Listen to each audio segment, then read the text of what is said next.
And speaking of not getting too distracted by geopolitical news, let's move on to our next actual author-related story, which is Harry Potter is not immune to piracy. It turns out that Meta's AI, Llama, 3.1, I think is the number on it, can now pirate 42% of the book verbatim.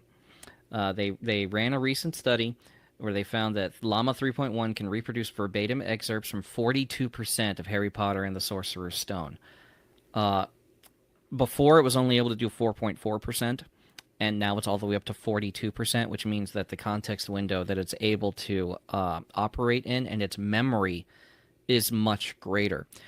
This presents a vulnerability in that if these AI engines get much better, they won't even have to have access to your document, or they won't have to buy your book or anything. They'll just tell their AI to dream up your book, and then they'll slap a different title on it and they'll put it out. I mean, there's going to be whole scams around this kind of thing. well. So I'm not concerned about a book being published or fully pirated this way, because it's easier.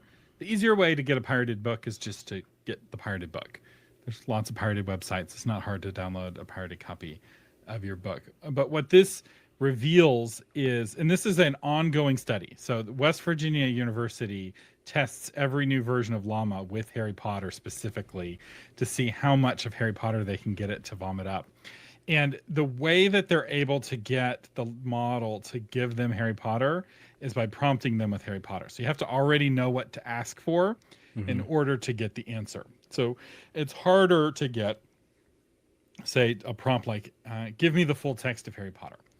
That's unlikely to ever work. For one, it will get blocked by the screener, right? The safety protocols inside of the AI model. But two, the AIs may never be able to give 100%. So what we're seeing right now is this really quick growth. But what I suspect is going to happen is around 80%, it just can't go over it. Yeah. So 40% is really scary, but if it's hallucinating the other 60%, that's basically every other fantasy book. Like, I read a lot of fantasy books, and the number of fantasy books where they go to wizard school or magic school is like almost all of them. And I'm not actually a big fan of Harry Potter. Like, the idea of spending an entire story at school, it's just not appealing to me. I don't care for the setting. And so all of the other books that are 40% Harry Potter, and they're like, okay, now we're going to go to magic school. It's like, oh, just go on an adventure already. I know. I know. I study and learn all day long.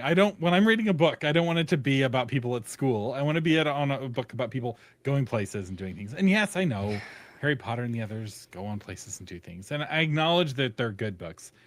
They're just not to my taste. Yeah, boot camp is nice, but that's the best time I never want to have again. You know?